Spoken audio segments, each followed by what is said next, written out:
Assalamu alaikum, ladies and gentlemen. Today, the guest that we have with us does not need any introduction. But the ones who don't know him, I must introduce him. He's Dr. Sarosh Lodi, and he's currently working as a Vice Chancellor, NED University of Engineering and Technology, Karachi, the oldest renowned engineering institution in Pakistan since March 2017. Prior to joining as the Vice Chancellor, he served in the NED as Dean Faculty of Civil Engineering and Architecture since 2010 and had the acting charge of Dean Biomedical Engineering as well since 2013. He also served as Chairman, Department of Civil Engineering from 2003 till 2010. He had the honor to be the first management representative for ISO 9000 from 1998 till 2005 and developed a quality assurance system for higher education in the country. Through this quality assurance system, NED University became the first public sector university in Pakistan to acquire ISO 9000-2000 certification in the year 2002. The system is currently being used as a benchmark by the Higher Education Commission for all the universities in Pakistan now. Doctor Lodi has graduated with a Bachelor of Engineering Civil degree in 1985 and obtained his master's degree in structural engineering from Oregon State University, USA in 1988. He also had the honor to win a Central Overseas Scholarship in 1994 to pursue his PhD in UK and was awarded finally the PhD in 1998 by Heriot Watt University, UK in structural engineering.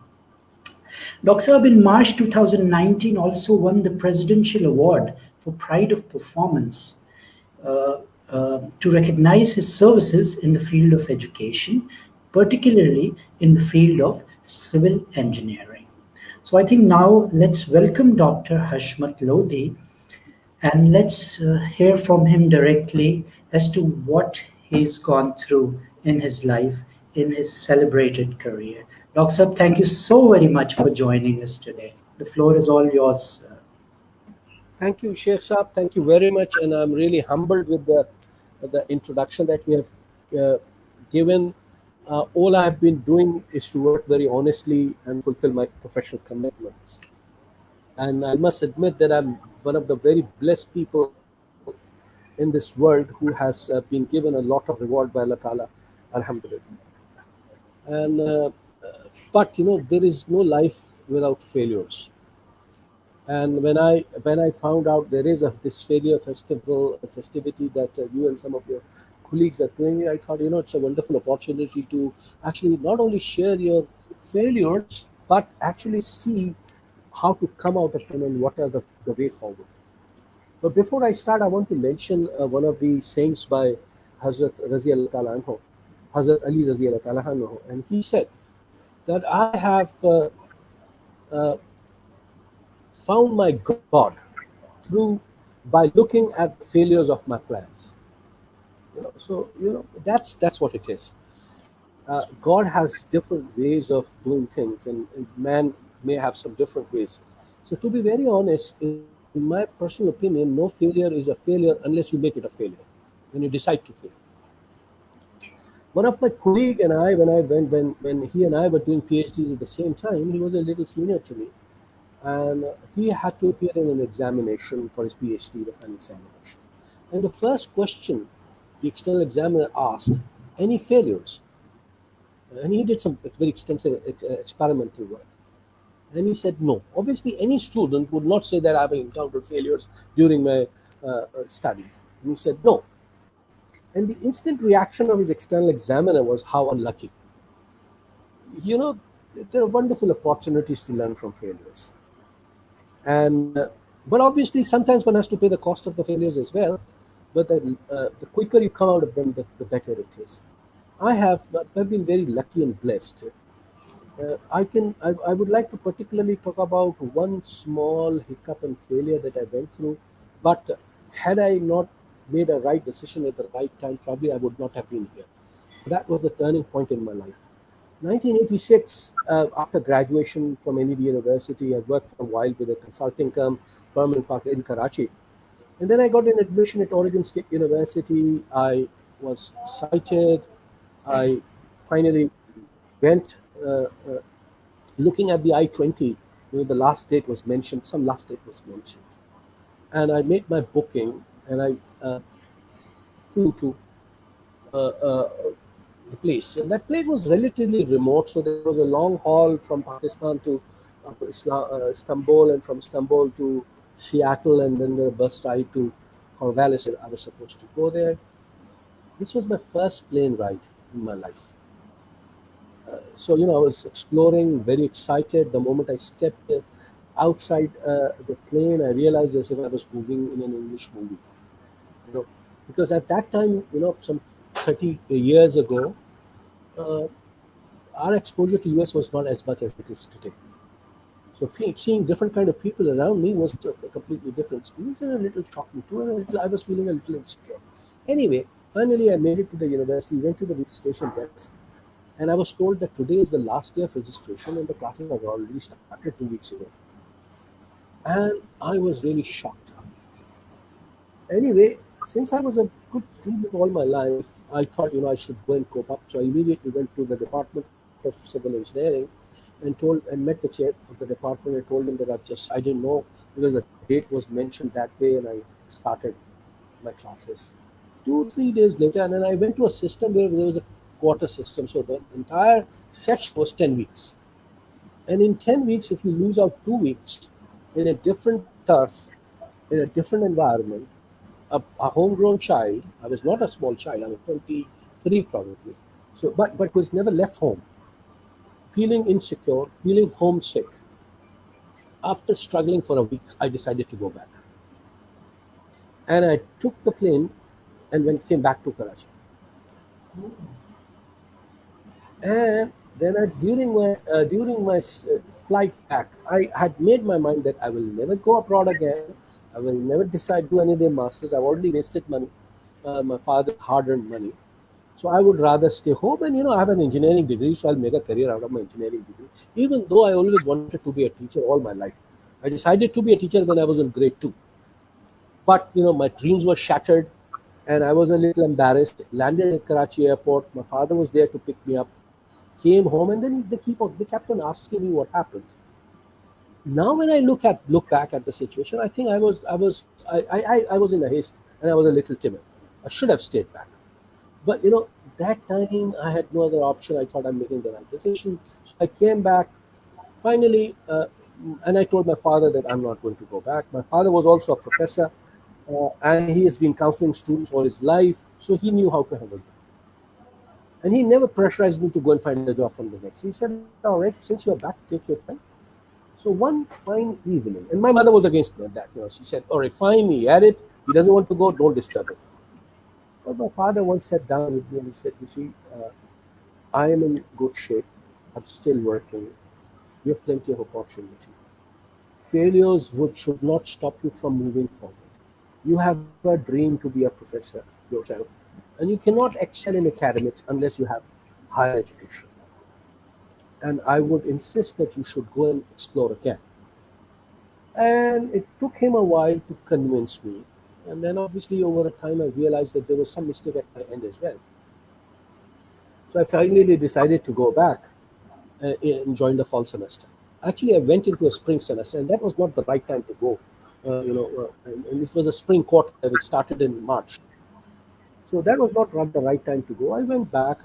Alhamdulillah, got my degree with good grades, and never had regrets of going back. Had I not gone back to that stage, I would not have been what I am today.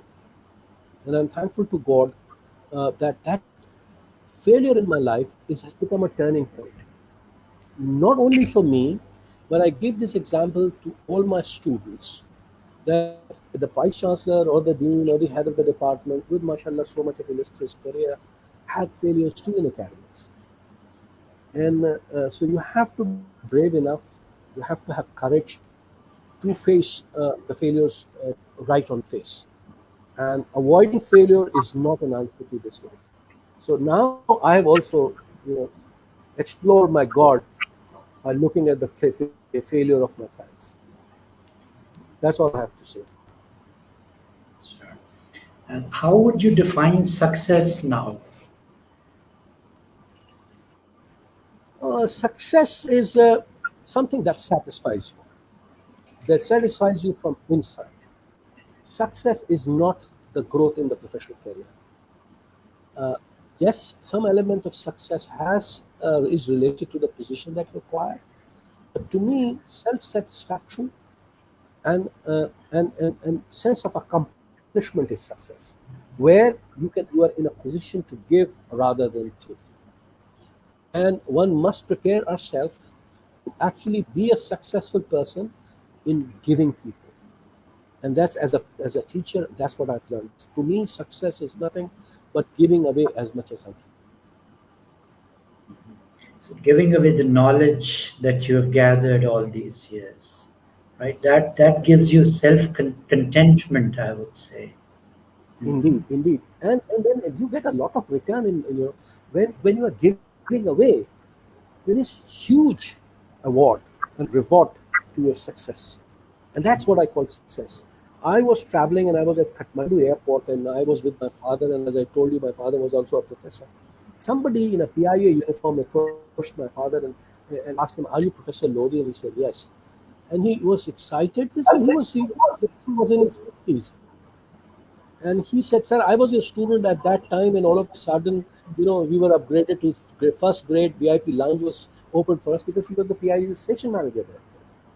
So, I mean, look at the respect the society gives us, provided we climb to that stature and level where you are giving away without expecting any reward from your pupil.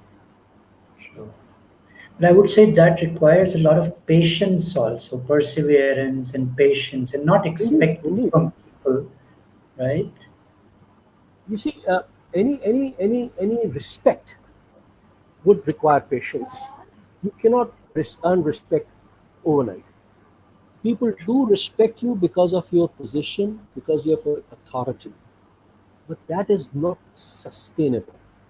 The sustainable request takes time and takes a lot of effort, but trust me, it's a wonderful world on the other side of the hill. When you get there, it's beautiful. True. Um, I don't see any questions here. Rather, people are just welcoming you. They're happy to see you. Um, Hmm. so we would end, but before we do that, I would want what kind of message would you want to give to the younger generation? A motivational message, an inspirational message, especially during these times, COVID times, that we are sitting at home and you know we're just concerned as to what will happen next. And when we are students, we don't know how the education will get enrolled in the universities. If I'm graduating from college, what to choose and what career path to take and things like that. So what would you sort of say on those I, lines? I would rather narrate the experience of my life. And in a nutshell, what I would suggest to all of them is make working hard your habit. Don't work hard to get the rewards. Don't work hard to get the success, whatever you may or however you may define success. Make working hard your habit. Success, satisfaction, money, position will be the windfall of your hard work. Nobody can beat hard work.